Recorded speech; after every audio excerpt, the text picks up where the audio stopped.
Bueno, y ahí ya he puesto para grabar también.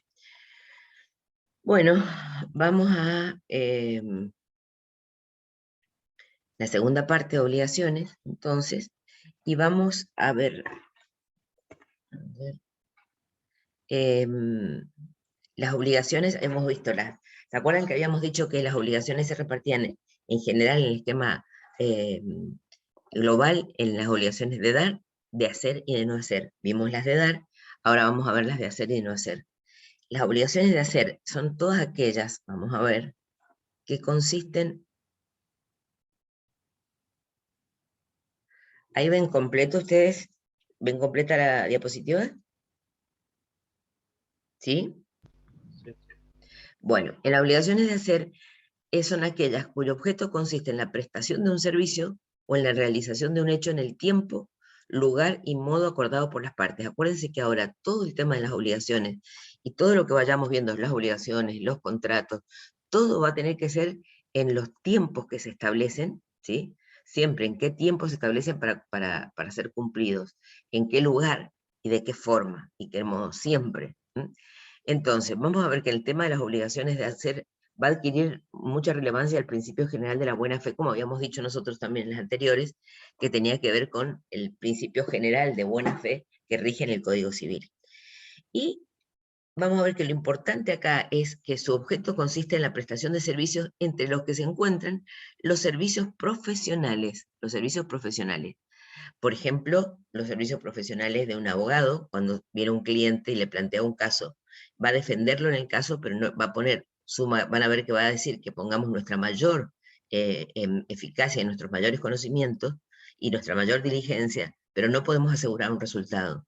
Igual el médico, van al médico y va a realizar un tratamiento, pero tampoco le puede hacer el mejor tratamiento con su mejor diligencia, vuelvo a decir, pero que no puede asegurarle un resultado. Y ustedes también, los contadores, en muchas ocasiones, también pasa esto.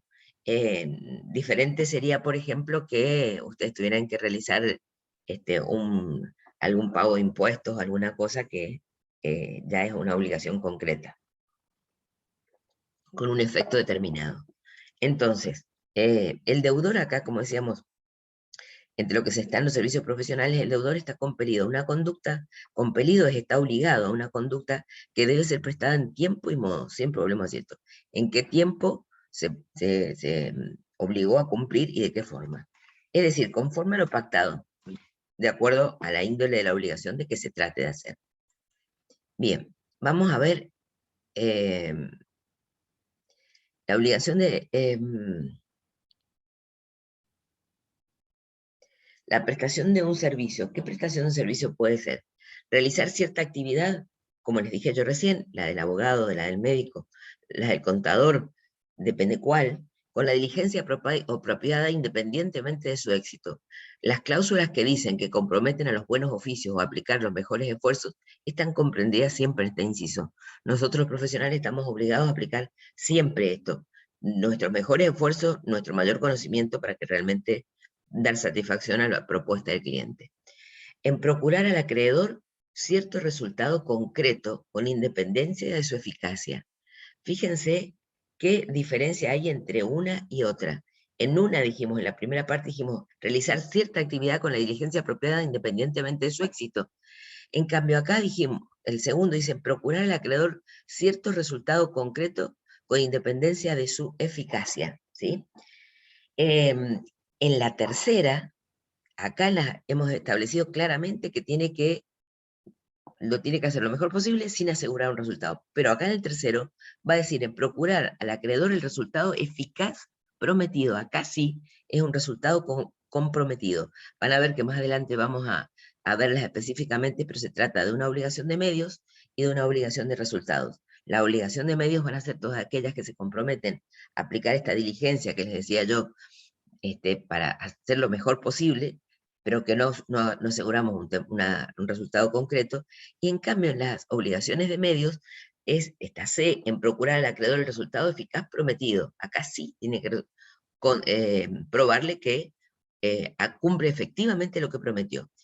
Esta, por ejemplo, es la cláusula llave en mano o producto en mano que está comprendida en este, insisto, en este inciso. Esto quiere decir, por ejemplo, cuando hay una empresa constructora que se compromete a entregar un edificio, una casa, llave en mano, es decir, totalmente lista para ser habitada.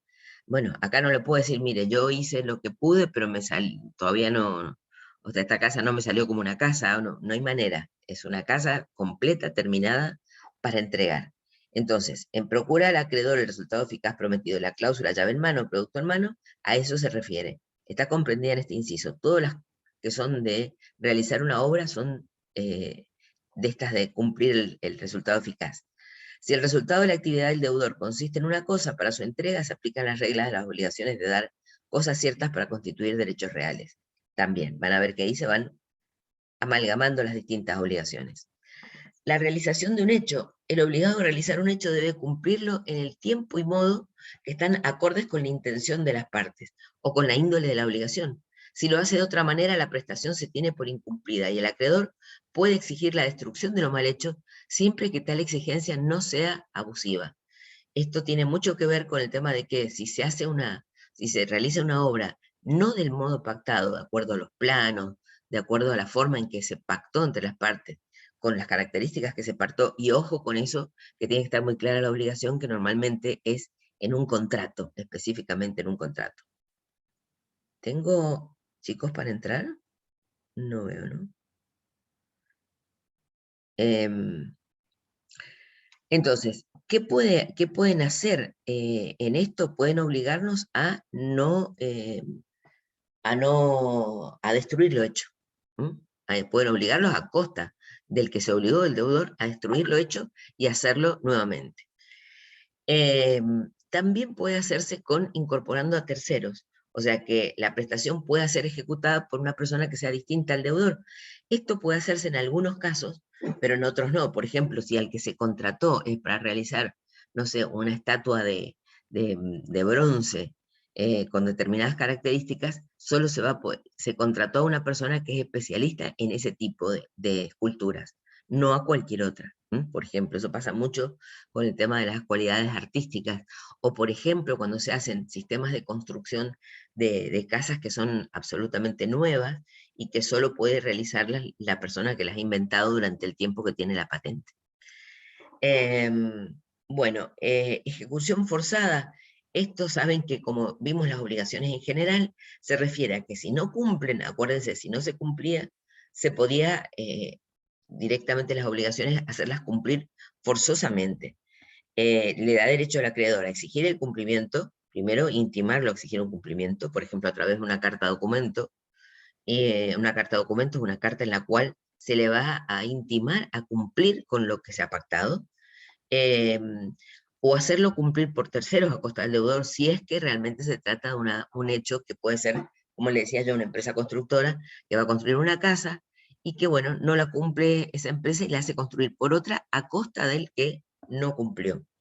Después de, por supuesto, vencido todos los plazos, después de haberlo intimado a través de cartas documentos, y reclamar además los daños y perjuicios, quiere decir todas aquellas indemnizaciones que correspondan por los daños que le ha causado, no tenerlas en tiempo y forma. Supónganse ustedes que estábamos hablando de un hotel para inaugurar cerca de la temporada y que se lo venga a terminar después de terminada la temporada.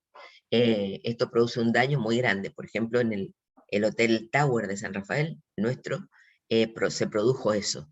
Precisamente habían contratado y tenerlo para la primera temporada, cuando empezó a trabajar, era una remodelación de un edificio sin terminar de muchísimo tiempo, y se lo entregaron posteriormente a la temporada, con lo cual, por supuesto que hubo un juicio con reclamo de daños y perjuicios por indemnización por todo esto que eh, había perdido en el tiempo suficiente. Ustedes imagínense lo que sería lo mismo un hospital, que se necesita un hospital para que viene una pandemia como la del COVID, y el hospital no se lo entrega en el tiempo y forma, la cantidad de daño que se puede hacer por no tenerlo. Bueno, vamos,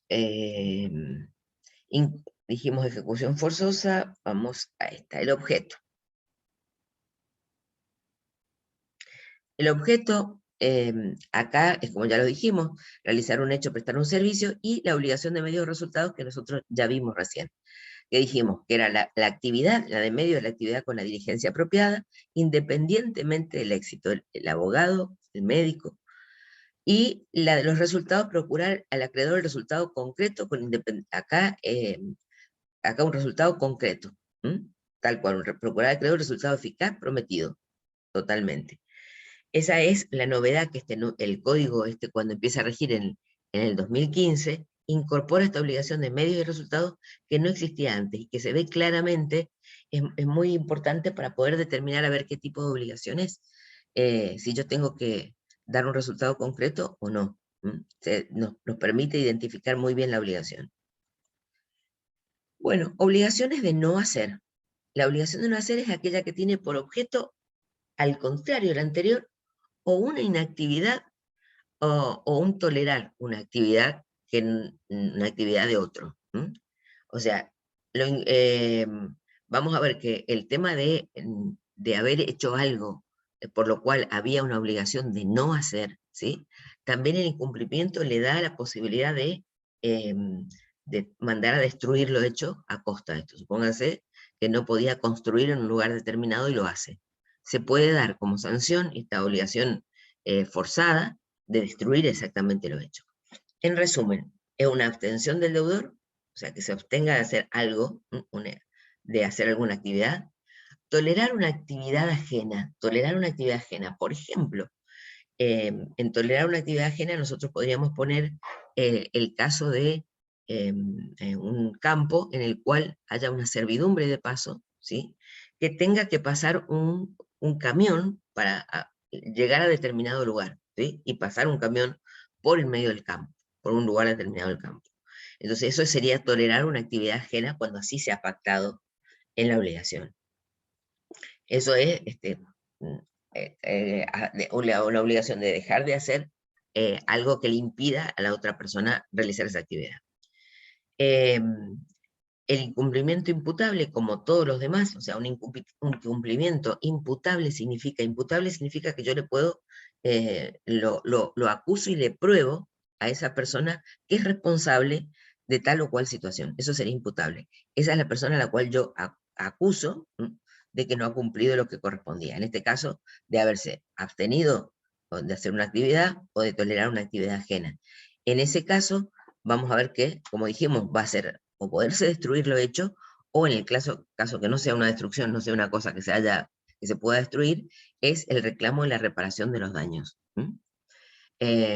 Por ejemplo, en el caso de que le impidiera pasar al camión este que estábamos diciendo, que va a, no sé, a llevar agua, supónganse animales de otro campo, podría estar cobrándole los daños y perjuicios que le significan de los animales muertos, enfermos, por esta condición. Entonces, esto siempre en la indemnización es pagar, poner en una suma de dinero susceptible económicamente de poner en una suma de dinero un daño realizado.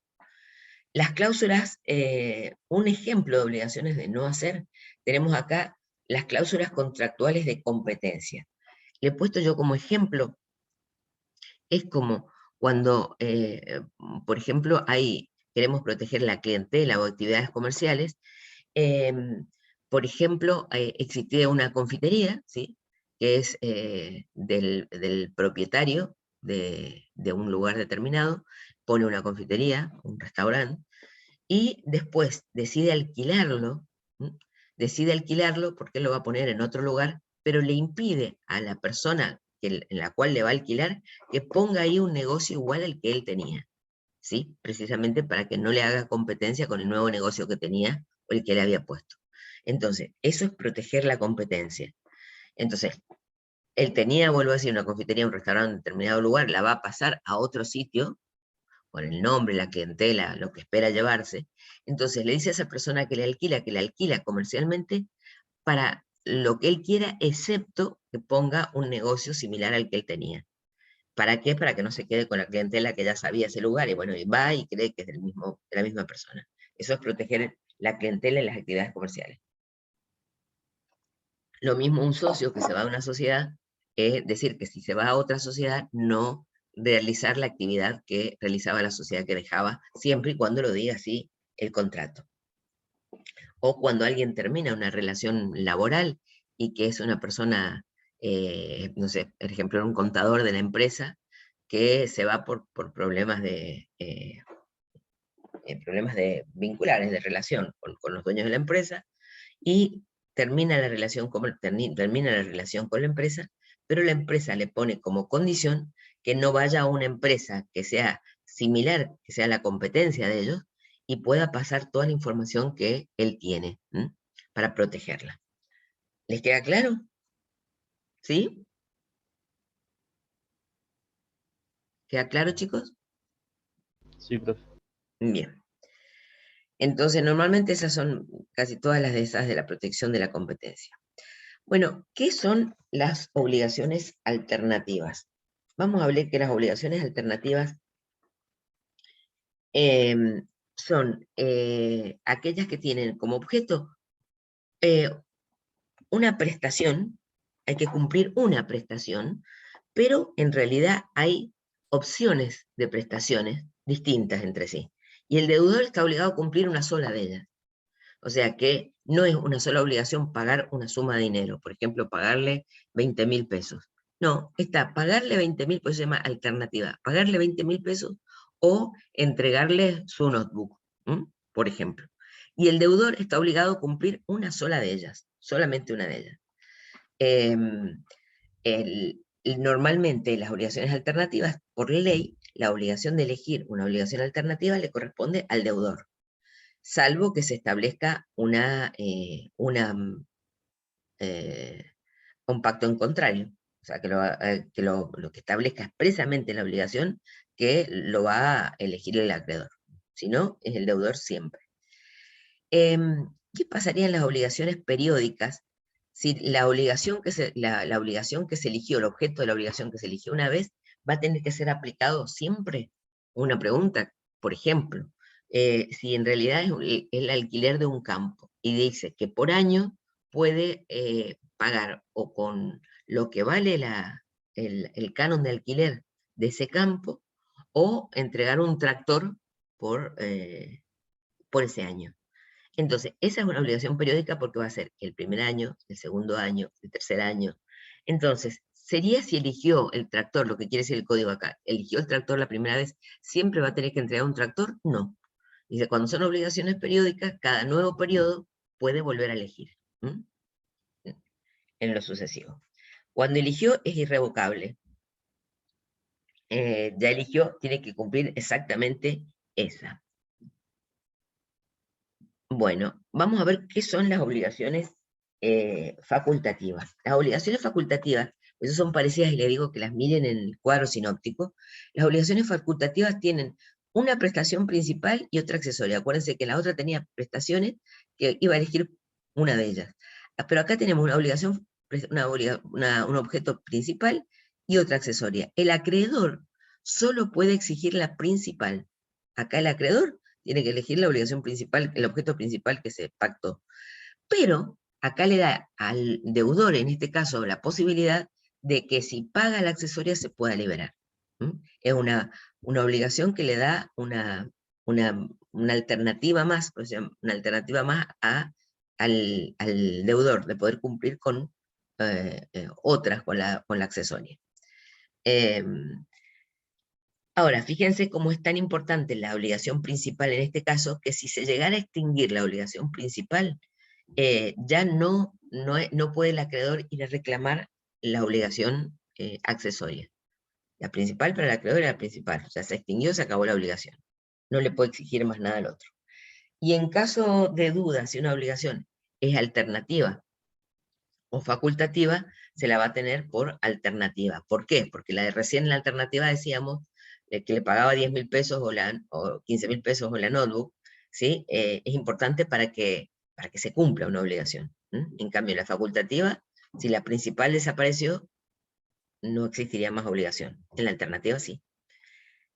Obligaciones con cláusula penal y sanciones combinatorias. Estas las van a ver muchísimo. Estas se están refiriendo, por ejemplo, las van a ver mucho, por ejemplo, en los contratos de alquiler. Cuando alguien alquila una casa para vivir o para comercio, se ponen, y la vamos a ver nosotros, cuando veamos el contrato de alquiler, yo les voy a mostrar expresamente estas cláusulas. se ponen específicamente para obligar cláusula penal. ¿Qué significa un penal en un partido de fútbol? ¿Qué significa?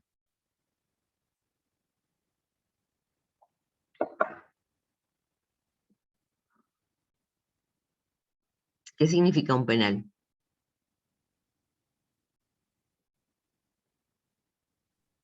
¿Ninguno me Una contesta? posibilidad de hacer un gol, Claro, una sanción, una chance clara de hacer un gol. ¿pero por qué? Pero por un castigo, porque hizo algo que no correspondía y se lo castiga. Por eso Claro, dice, penal viene como pena, ¿sí? Cláusula penal. Ustedes fíjense siempre en la forma, lo que dicen las palabras normalmente tiene que ver con lo que quieren decir. Entonces, obligaciones con cláusula penal significa que es una obligación que se le agrega una cláusula que dice que, para forzar el cumplimiento, es decir, si yo te agrego una cosa y te digo que si vos no cumplís, vas a tener que pagar una suma de dinero determinada o hacer determinada cosa, y bueno, es más posible que tengas vos esa carga de decir mejor que cumpla para no tener después problemas. Entonces la van a ver, por ejemplo, el contrato dice, el contrato de alquiler, si no se paga el alquiler en el tiempo establecido, ¿sí? Se va a pagar, por ejemplo, un porcentaje, una suma determinada de cláusula penal. Entonces, la cláusula penal es aquella por la cual una persona, para asegurar el cumplimiento de una obligación, se sujeta a una pena o una multa en caso de que retarde o que no ejecute la obligación. Son dos casos. Una es por mora, porque se demora, y otra porque no cumple. El objeto es el pago de una suma de dinero o cualquier otra prestación que se disponga. Que se disponga.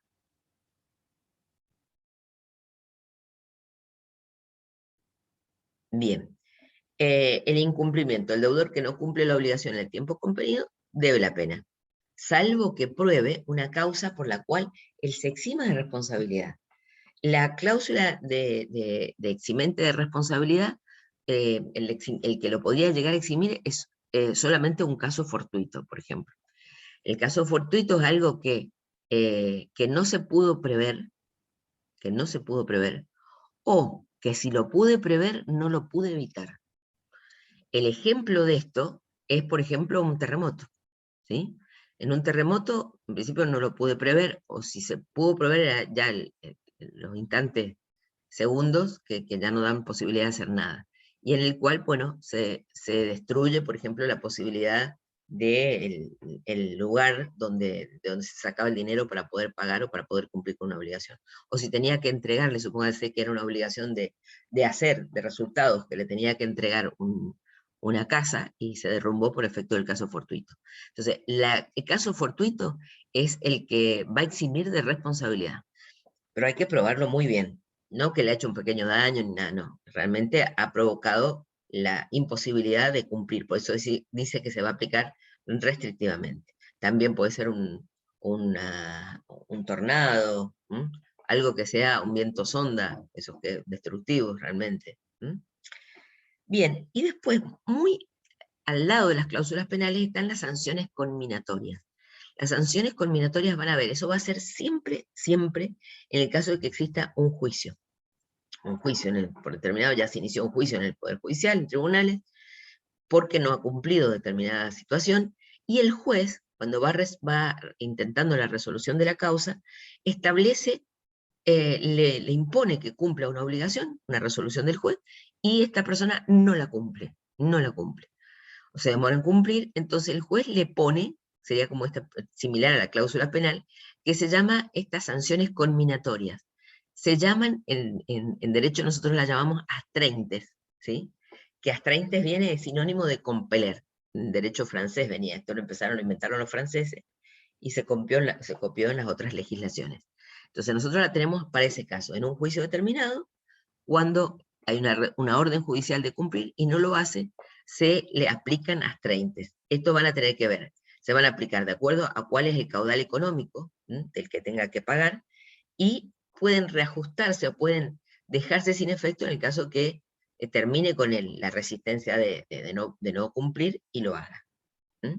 Entonces, la cláusula penal y las sanciones conminatorias, las dos son para obligar a cumplir. Bueno, ¿qué son las obligaciones concurrentes? Vamos a ver que las obligaciones concurrentes son aquellas en las que varios deudores deben al mismo objeto en razón de causas diferentes. Fíjense acá, dice, varios deudores deben el mismo objeto en razón de causas diferentes.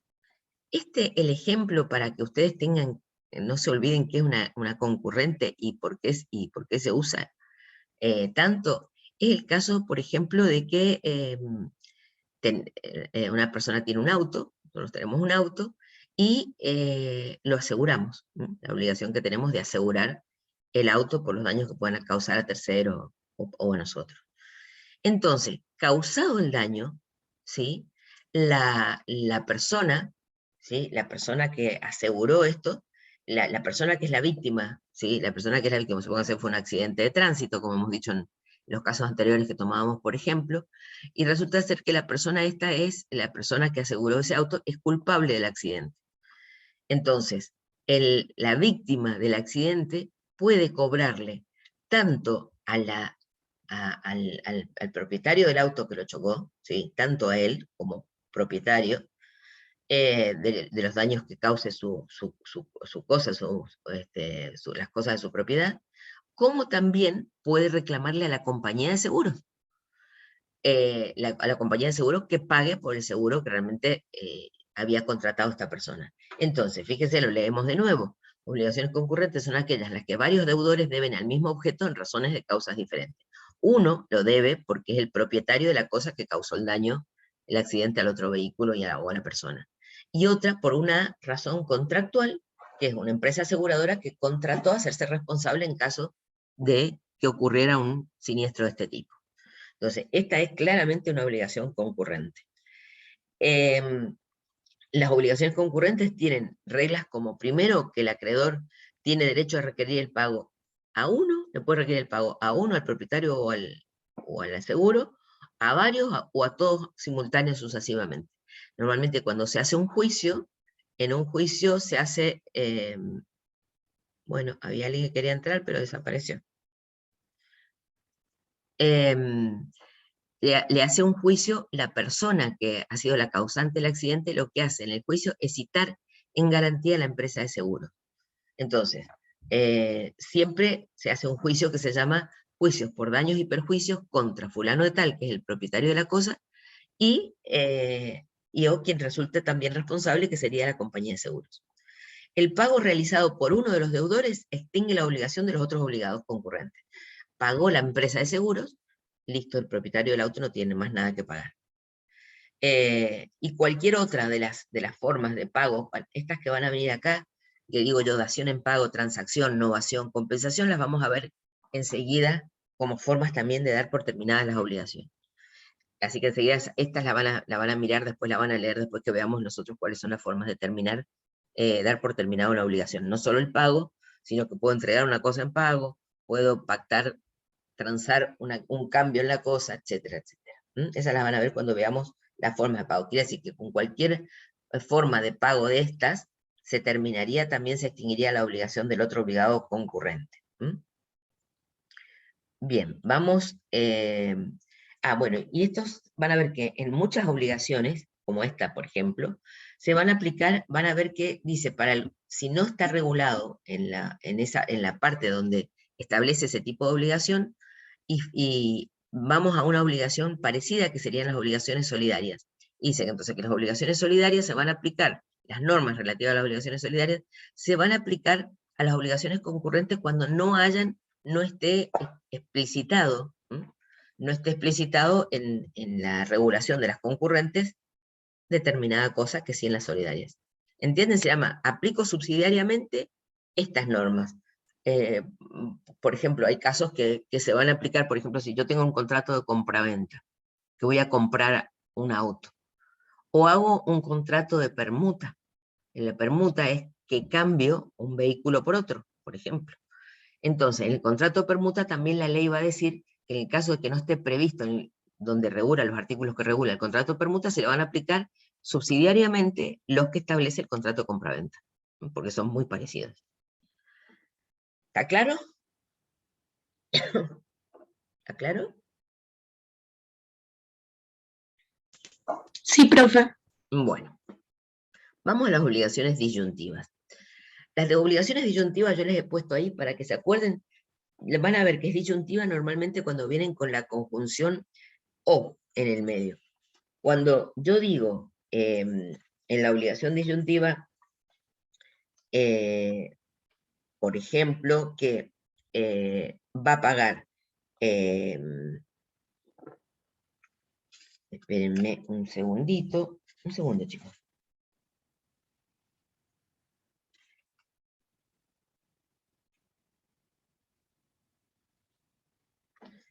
Bueno, decíamos entonces que las obligaciones disyuntivas que tienen la conjunción o, van a ver, por ejemplo, que dicen que Luis y Pedro deben pagarle 100.000 pesos a Jorge.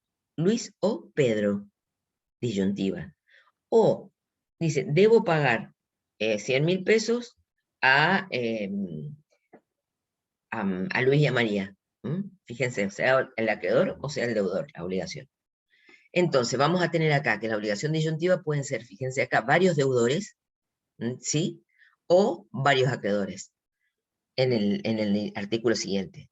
Entonces vamos a poner acá, si la obligación debe ser cumplida por uno de varios sujetos, o sea, los deudores, ¿quién tiene que cumplir? Un deudor, por varios deudores, o sea, que diga, como decíamos nosotros, no sé, Juan o Pedro, excepto estipulación en contrario, salvo que se haya pactado otra cosa, el acreedor va a elegir, el acreedor es el que va a elegir cuál de ellos va a realizar el pago. ¿Sí? Mientras el acreedor no reclame a uno de los sujetos, cualquiera de ellos tiene derecho a pagar. Y el que pagó no tiene derecho de exigir contribución o reembolso de los otros sujetos obligados. O sea, pagó, uno de ellos no tiene, si pagó, no puede exigirle el reembolso a la otra parte. Eso vendría a ser, ¿se acuerdan cuando vimos el deber moral? Que si quisiera, el otro le pagaría, pero no lo puede obligar.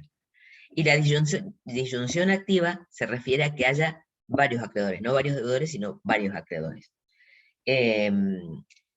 Si la obligación debe ser cumplida a favor de uno de varios sujetos, excepto estipulación en contrario, acá va a ser al revés. El deudor va a elegir a qué acreedor le tiene que pagar.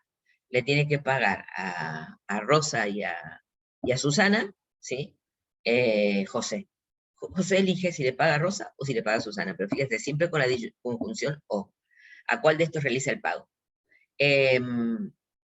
Y las reglas aplicables se aplican subsidiariamente, como las otras se aplican subsidiariamente en las solidarias, acá se aplican subsidiariamente las obligaciones simplemente mancomunadas, que las vamos a ver enseguida. Después tengo las obligaciones principales y accesorias. Vamos a ver, esta es muy importante y muy aplicable. Las obligaciones principales son aquellas cuya existencia y desarrollo son totalmente autónomas de ningún otro vínculo obligacional, otra relación jurídica.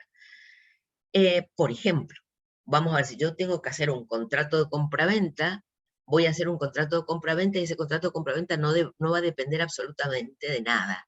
O que yo haga un contrato de alquiler, vale por sí mismo el contrato de alquiler, es una obligación principal. El alquiler de una casa en tales condiciones y demás. O la compra de tal situación. Es una obligación principal cuya existencia, el régimen jurídico, que es el de la compraventa o de la locación, son autónomos independientes de cualquier otro vínculo obligacional. Y las obligaciones accesorias son, al contrario, son accesorios, como si yo dijera, yo tengo como accesorio un collar puesto. Lo principal es todo el resto de la vestimenta. Es un accesorio.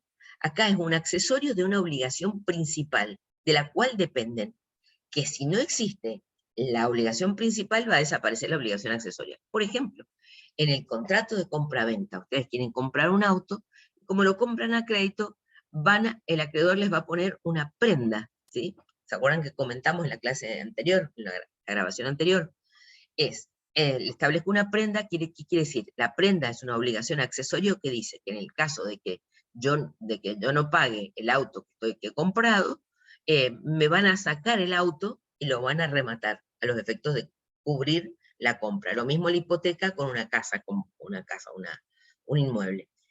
O en el contrato de alquiler es accesorio el garante o el fiador, el contrato de fianza que nosotros vamos a ver. El fiador o garante va a responder solamente, es accesorio, puede responder solamente cuando el inquilino o locatario, que le llamamos nosotros, no responda. Y si se terminó el contrato de alquiler, por alguna razón, desaparece la obligación accesoria. Entonces, los efectos es que si se extingue, se declara nulo o ineficaz el crédito principal, se van a extinguir todas las obligaciones accesorias, como la prenda, la garantía o la fianza, salvo que se pacte lo contrario. Acuérdense que siempre el pacto contrario es lo más importante. Bien, así que esa la usamos mucho en estos casos. Obligaciones divisibles. Vamos a tener obligaciones divisibles e indivisibles. Las obligaciones divisibles son aquellas que se pueden dividir, como bien lo dice el término, pero vamos a ver cómo. Podemos dividirla para que se haga un cumplimiento parcial, es decir, puedo cumplir parcialmente. Sería indivisible si yo tengo que entregar un cuadro. Un cuadro, realmente si lo divido, no puedo hacer un cumplimiento parcial, lo rompo, o sea, no cumplo con la obligación.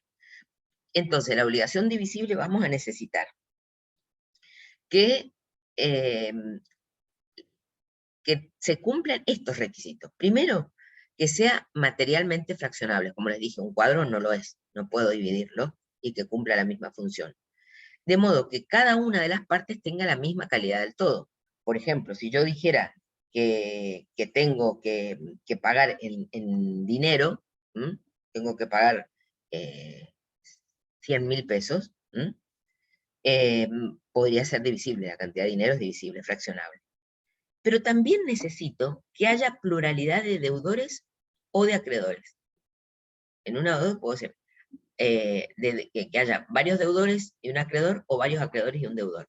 Porque si solo hay un deudor o un acreedor, debe cumplirse por entero, no puedo cumplir parcialmente. ¿A quién le cumpliría parcialmente si hay un solo obligado o un solo beneficiario? Entonces, necesito las dos cosas en las obligaciones divisibles. Por ejemplo, que le debo 100.000 pesos a dos acreedores. Puedo dar 50.000 a cada uno. O que vendo,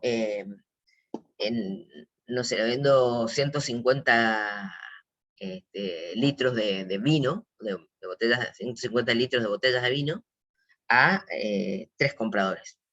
Quiere decir que puedo dar 50, 50 y 50. Puedo hacerlo parcialmente. Entonces, no solo que el objeto sea divisible, sino que existan varios deudores o varios acreedores, por lo menos. Y la tercera es que cuando yo voy a hacer la división, no quede afectado el objeto y ya no sirva más, como dijimos, el cuadro. O, por ejemplo, una piedra preciosa, no sé, un diamante o algo, que al partirlo pierde el valor precisamente porque lo estoy rompiendo. Entonces, esos serían los 3 requisitos que tiene una obligación divisible. Que el objeto sea materialmente fraccionable, como les digo, como dinero, botellas de vino, de tela, metros de tela, kilos de alimento, y que sean 2 o más deudores o 2 o más acreedores.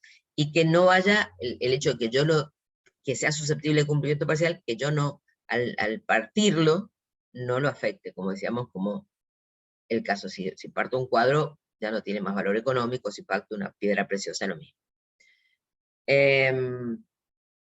Bueno, esto es lo que explica lo que yo les acabo de decir, que solo hay un deudor y un acreedor, la obligación debe ser cumplida por entero. Bien, esto es lo que ya les he explicado. Vamos a ver entonces las obligaciones indivisibles. Y la obligación indivisible es al revés. Es decir, son indivisibles las obligaciones que no son susceptibles de cumplimiento parcial. Por ejemplo, no hay indivisibilidad cuando la prestación no puede ser materialmente dividida. Ya lo mencionamos, el cuadro, la piedra preciosa. Si la indivisibilidad es convenida, en caso de duda sobre si convino que la obligación sea indivisible o solidaria, se considera solidaria. O sea, que la indivisibilidad, aunque sea el objeto divisible, se convino que no se iba a dividir, que iba a funcionar como una obligación indivisible. Eso es pacto en contrario. Y si lo dispone la ley, que sea una obligación indivisible y no de otra manera.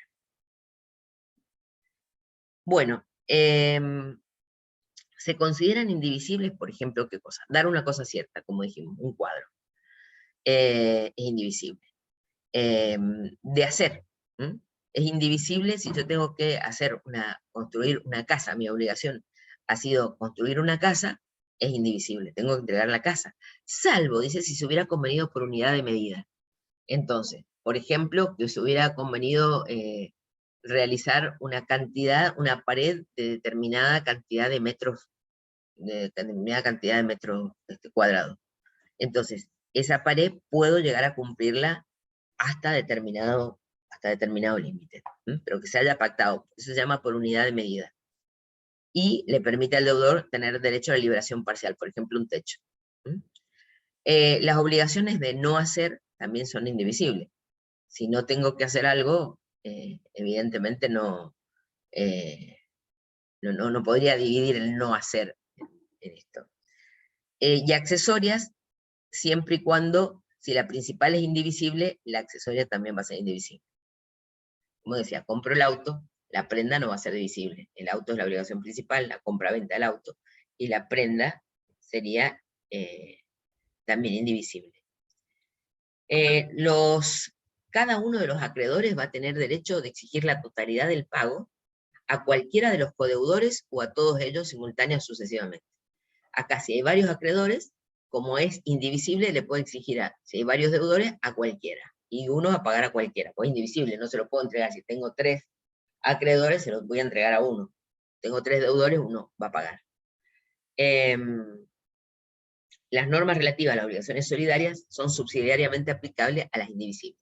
Esta que les digo, siempre van poniendo qué obligación hay en estas.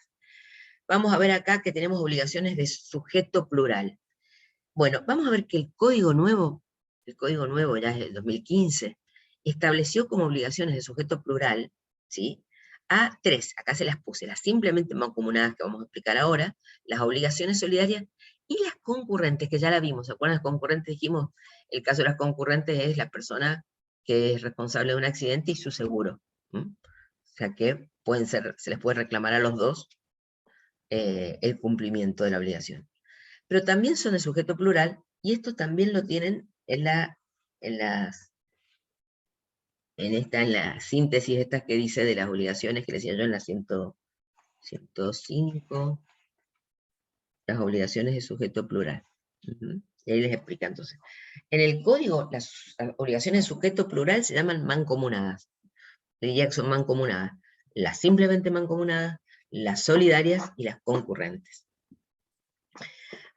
Obligaciones simplemente mancomunadas. ¿Cuáles son las obligaciones simplemente mancomunadas? Es aquella en la que el crédito o la deuda se va a fraccionar en tantas relaciones particulares independientes entre sí, como acreedores o deudores haya. Las cuotas respectivas se consideran deudas o créditos distintos los unos con los otros.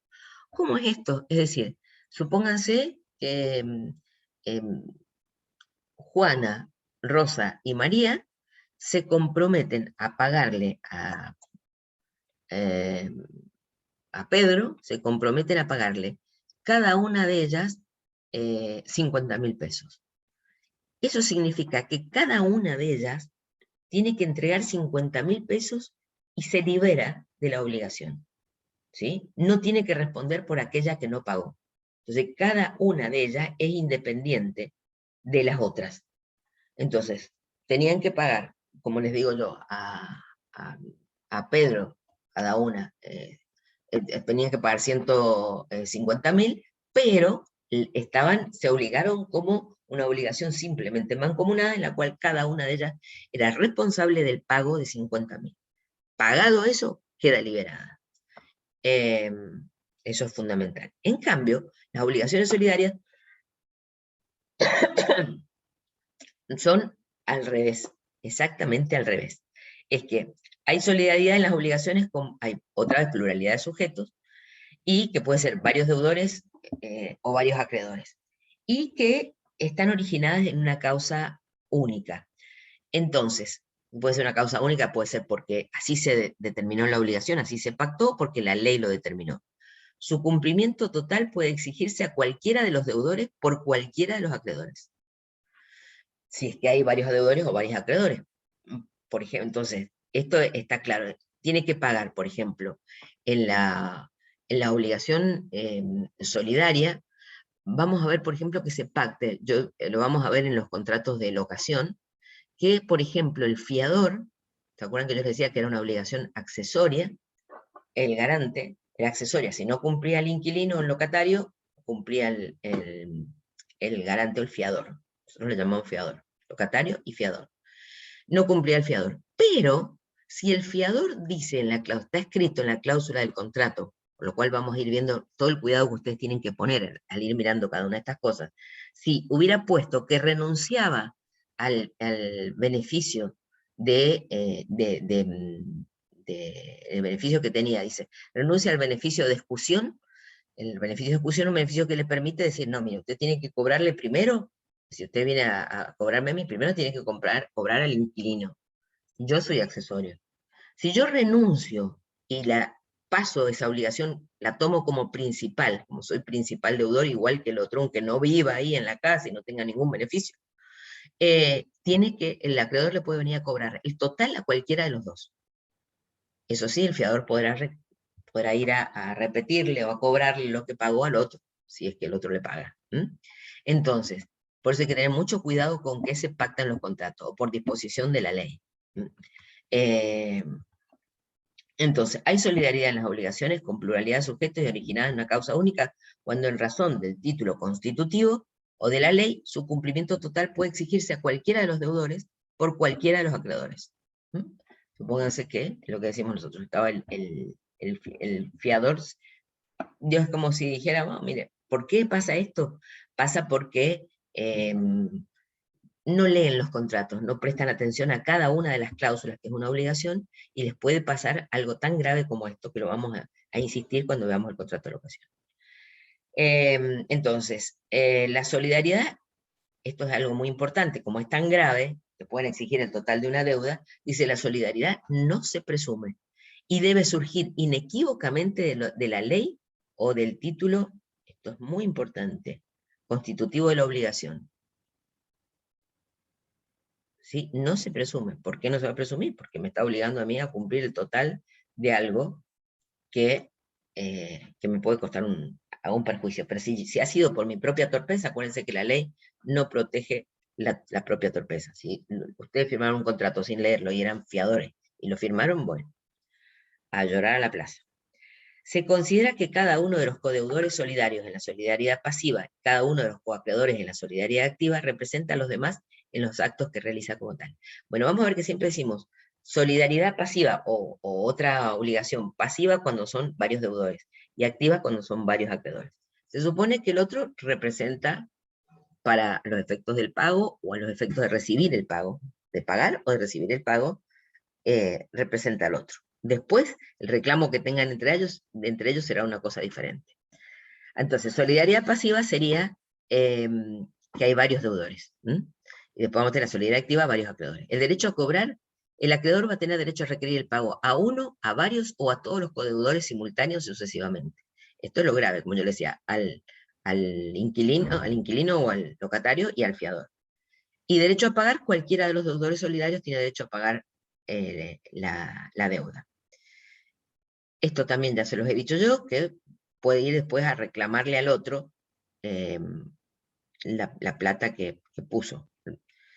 Pero ¿qué pasa en caso de insolvencia? Cuando el otro no puede pagar la cuota correspondiente a los codeudores insolventes, si hay uno que es insolvente, la tiene que pagar el otro. Como le digo, el inquilino es insolvente, se quedó sin trabajo, no tiene nada a nombre de él, el fiador también va a tener que pagar. Ya no porque lo pactó en la obligación de que él que le podían cobrar a él o al otro como quisiera, sino por disposición de la ley, que si el otro es insolvente va a tener que responder. Bueno, solidaridad activa, acá lo que tenemos es que existen varios acreedores cuando es activa. Entonces, cada acreedor, a todos ellos conjuntamente, pueden reclamar al deudor la totalidad de la obligación. Cualquiera de los acreedores le puede pedir el pago al deudor. Y si uno de los acreedores solidarios ha demandado judicialmente el cobro al deudor, el pago solo puede ser hecho por el acreedor demandante. Supóngase que el deudor no pagaba, y uno de los acreedores lo demanda judicialmente. Ya ahí sí, como hay una demanda judicial, le va a tener que pagar a ese. Y se extingue totalmente cuando uno de los acreedores paga, claramente. Bueno, y después vamos a tener el modo de extinción de las obligaciones. vamos a tener varios modos de extinción de las obligaciones que van a ser, también las tenemos en la, van a ver ustedes que en la síntesis esta que yo les digo, van a tener, para verlo, van a tener la 130, la 131, 132, 133, van a tener las modalidades las distintas modalidades de pago. Una síntesis de todo el tema del pago. El pago, la característica es la forma, el cumplimiento exacto de la prestación a la que se obligaron, exacto, que constituye el objeto de la obligación. Y vamos a ver que la característica que va a tener, que el objeto del pago debe reunir los requisitos de identidad. ¿Qué quiere decir la identidad? Que el acreedor no puede obligar al acreedor a recibir otra cosa que la que se obligó a cumplir. La identidad es pagarle al acreedor lo que se obligó, no otra cosa. El acreedor no está obligado a recibir. Si lo acepta, bueno, ya será una voluntad de él. Integridad, que dice acá, integridad significa que el acreedor no está obligado a recibir pagos parciales, excepto que haya una disposición legal o en la misma obligación. Eso es fundamental. La obligación con intereses. Esto es muy importante que tengan en cuenta eso en la integridad. Si la obligación es de dar una suma de dinero con intereses, el pago solo va a ser íntegro si incluye el capital más los intereses. Nunca se olviden este tema de que tienen que ponerlo para poder cancelar la obligación, decir que está cancelado el pago que se paga el capital adeudado más sus intereses. ¿Sí? Si no, no va a quedar esto acreditado de ninguna manera. ¿Qué requisitos va a tener el pago? Es primero que el que paga y el que lo recibe sean capaces. O sea, que no sean menores o sean incapaces. Que el que paga sea titular del derecho, cosa que transmite. Supóngase que el pago es recibir la casa, que decíamos. Que el que entrega la casa sea el titular de la cosa que transmite. O el auto que compramos, que sea el titular quien me lo transmite. Que el pago no se realice en fraude de los acreedores. El tema de que yo no haga un pago para sacarme de mi patrimonio un bien para evitar pagarle a otro acreedor. Esto siempre, si se puede probar que lo hecho en fraude de los acreedores y que no había una obligación legítima atrás, lo van a poder judicialmente revocar ese pago y que vuelva otra vez a los acreedores. Y que el crédito sea expedito. ¿Qué quiere decir que sea expedito? Que el crédito que sea libre, que pueda pagarse bien, porque no está embargado. Si yo tengo que entregar un auto, que el auto no esté prendado o no esté embargado en otro juicio. Entonces, esto siempre hay que fijarse, cuando yo compro, por ejemplo, un auto usado, ¿sí? Ir a fijarme el registro de la propiedad donde pertenece para ver si este auto está embargado o está prendado. ¿Sí? Nosotros tenemos la posibilidad de ver en los registros esto. Entonces, siempre cuando compramos o ver en una casa, un inmueble que vamos a comprar, un lote, un departamento, una casa, una finca, es ir al registro de la propiedad raíz y ver realmente si no hay un embargo, una hipoteca, acá no sería prenda, sino sería una hipoteca. O, si fuera un auto también, ir al registro de la municipalidad para ver si no tiene deudas por estacionamiento, o al juzgado vial de la policía, la calle Segovia, a los efectos de ver si tiene multas el auto que me van a vender. Entonces, que el crédito sea expedito es que no tenga ninguna condición que venga arrastrando que no sea para cumplirla. El tiempo de pago, el tiempo debe hacerse en la obligación, la que es, si la obligación dice que inmediatamente yo pago el contado y me dan algo, es de exigibilidad inmediata en el momento de su nacimiento. Si hay un plazo determinado, bueno, el día que venza. El plazo tácito, bueno, es de acuerdo a la naturaleza y circunstancias de la obligación cuando debe cumplirse. Por ejemplo, si yo quiero que sea, estoy hablando de que me entregue la cosecha de uva de determinado tipo de vino, va a ser en la naturaleza, va a ser en la época en la que se hace la cosecha de ese tipo de uva. Y si hay un plazo que es indeterminado, el tiempo que fije el juez. Es el tiempo que fije el juez a solicitud de cualquiera de las partes. Entonces, cuando hay un plazo indeterminado y no se ponen de acuerdo las partes, el juez, dice la ley, lo va a resolver. Vamos al juez, el juez lo va a determinar. El lugar de pago tiene que estar establecido en la obligación. Tiene que estar establecido. El lugar de pago será en tal lugar. no solo en qué tiempo, sino en qué lugar. Cuando no está designado, lo que se entiende es que es en el domicilio del deudor. El domicilio del deudor cuando nació la obligación. Esta es una. Y cuando no se va a aplicar esta regla, cuando yo tengo que dar una cosa cierta, en este caso, cuando tengo que dar una cosa cierta, el lugar de pago de la cosa se encuentra habitualmente. Supóngase que tiene que entregar una casa que construyó. Era una obligación de hacer que tenía que construir una casa. Y bueno, no puede ir, tiene que ir al lugar donde está la cosa, la casa que va a entregarle como pago. De obligaciones de cumplimiento simultáneo, es donde, si hay obligaciones de cumplimiento simultáneo, donde está la obligación de cumplimiento principal. Siempre donde está la principal, siempre. Validez. Bueno, esto tiene que ver con lo que yo les dije recién, que los dos debían ser capaces, el pago de ser realizado por personas con capacidad para disponer. Van a ver que estamos, acá en la 19 les dije, las dos sean capaces, artículo 875, que es el que estamos viendo. Pago en fraude de los acreedores, que también se los dije, acá, en la 19, que el pago no se realiza en fraude de los acreedores. Acá está el artículo que se los dice. ¿Dónde estamos? El pago debe hacerse sin fraude de los acreedores. En este supuesto, se va a aplicar la acción revocatoria que va a hacer que se revoque el pago y vuelva al patrimonio. Pago de créditos embargados prendados era que decíamos que fuera expedito, que no, el pago, no me podrían estar oponiendo esto, de que va algo que me entregan está con una carga de este tipo, y que sea el propietario de la cosa.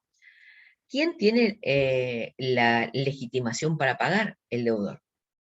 Si hay varios deudores, bueno, va a depender de lo que esté, de qué tipo de obligación sea. Acuérdense, como dijimos, si fuera solidaria cualquiera, y si fuera mancomunada, cada uno por su parte. Efectos del pago por el deudor, esto es muy importante, el efecto del pago por el deudor no solo es que tiene la obligación de pagar, sino tiene también el derecho a que liberarse, extingue el crédito. Si paga, se libera de la deuda y extingue el crédito. La mora del deudor se está refiriendo, nosotros vamos a tener la mora del deudor, hay dos tipos de mora, la mora del deudor y la mora del acreedor. La mora del deudor es cuando el deudor no paga, la mora es demora, en realidad, una demora, el transcurso va pasando el tiempo fijado para el cumplimiento y no cumple el deudor. Y cuando es la mora del acreedor, incurre en mora el acreedor cuando no le acepta el pago, cuando no tiene manera, va a pagar y no le acepta el pago, no está en el lugar, no le puede pagar, una mora en aceptar el tema del pago. Bueno, que esa mora del pago va a poder hacer que después nosotros, en la mora del acreedor, que podamos, se rehúsa a recibirlo, que se pueda consignar el pago extrajudicialmente. Ya vamos a ver qué es. La prueba del pago, vamos a ver que normalmente el pago puede ser probado por cualquier medio, pero el que es el más claro y contundente es el recibo. El recibo es un instrumento público-privado en el que el acreedor reconoce haber recibido la prestación debida. Y el deudor tiene el derecho de exigir el recibo, no que el acreedor si quiere le da el recibo, si quiere no le da. Tiene el derecho de exigir el recibo donde en ese recibo va a decir es la liberación, prueba la liberación de la deuda. ¿Quién va a tener que cargar con probar el cumplimiento de la obligación? En las obligaciones de dar y de hacer, el que invoca el pago. O sea, si yo dije que pagué la suma de dinero, bueno, por eso tengo que preocuparme en tener el recibo de que pagué, si no, ¿con qué lo voy a probar? O si entregué una casa, también un recibo que diga entregué la casa o entregué En las obligaciones de no hacer, si alguien no está diciendo que la otra parte no cumplió el hecho de que tenía que construir una medianera, es el que tiene que probarlo, es el acreedor que tiene que decir, miren, observen acá en el lugar donde estaba pactado, no hay nada, no se hizo nada. Bien, entonces el recibo aclaremos que es fundamental. Bueno, es muy importante el tema que si se otorga un recibo por saldo, dice, se entregan tantos pesos por el saldo de la obligación pactada con fulano de tal. Acá dice, cuando yo pongo si se otorga un recibo por salto, se supone que quedan canceladas todas las deudas anteriores. Si se hace un recibo que dice, por ejemplo, es un contrato de alquiler, y dice que se pagó el recibo, se pagó el alquiler del mes de marzo del 2022, supone que todos los periodos anteriores están cancelados. Si no, tendría que poner en el recibo claramente que es un pago parcial, pero que es un pago a cuenta de los alquileres adeudados. Pues si pongo yo que es de marzo, se supone que febrero, enero y demás están pagados. Si se extiende el pago, recibo por el pago de la prestación principal, sin los accesorios del crédito, y no se hace reserva, estos quedan extinguidos. Si pago la prestación principal, se supone que los accesorios también están extinguidos. Y si hay un daño, por ejemplo, se pactó en los contratos, en cualquier contrato se pacta que tenés que pagar tal suma de dinero, pero que si no lo pagas vas a tener que pagar un interés por mora, por la demora de tantos pesos. Entonces, si se debe el daño moratorio, al recibir el pago, el acreedor no hace reserva. Si no hace reserva, es decir, se ha pagado, se ha recibido el pago, pero no se ha pagado los intereses correspondientes por mora. Acá, si no hace reserva a su respecto, la deuda por ese daño está extinguida. O sea que tengo que tener mucho cuidado cuando hago un recibo, por cuánto lo hago. Entonces, si es cancelación es una cosa. Si no, si pongo que estoy recibiendo el pago del alquiler, pero no puse que los intereses no están pagados, la deuda por este daño queda extinguida, no lo voy a poder reclamar después. Y bueno, ya se nos ha pasado la hora. Entonces nos va a quedar el pago por consignación y por subrogación y los otros medios de prueba. Entonces nos quedamos en la 24. Nos quedamos en la 24, pago por consignación. Bueno chicos, los voy a liberar entonces en el sábado, los libero y nos quedamos en el 24. Vamos a ver el martes si podemos vernos.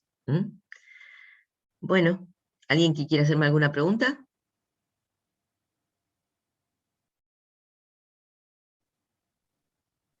Profe, ¿me escucha? Sí, te escucho. Quería saber si esta clase y el PowerPoint lo va a subir también al Econet. Sí, claro que sí. Sí. Gracias. Le dije en el grupo, chicos, ¿están todos en el grupo de WhatsApp? No Sí, se profe. olviden, porque ahí paso normalmente pero lo voy a subir, sí. Bueno, nos vemos, chicos, y gracias, que tengan un lindo fin de semana. Gracias, profe, nos vemos. Chao, Nos profe, vemos. igualmente. Chao, profe, buen fin de. Chao, chicos, igualmente.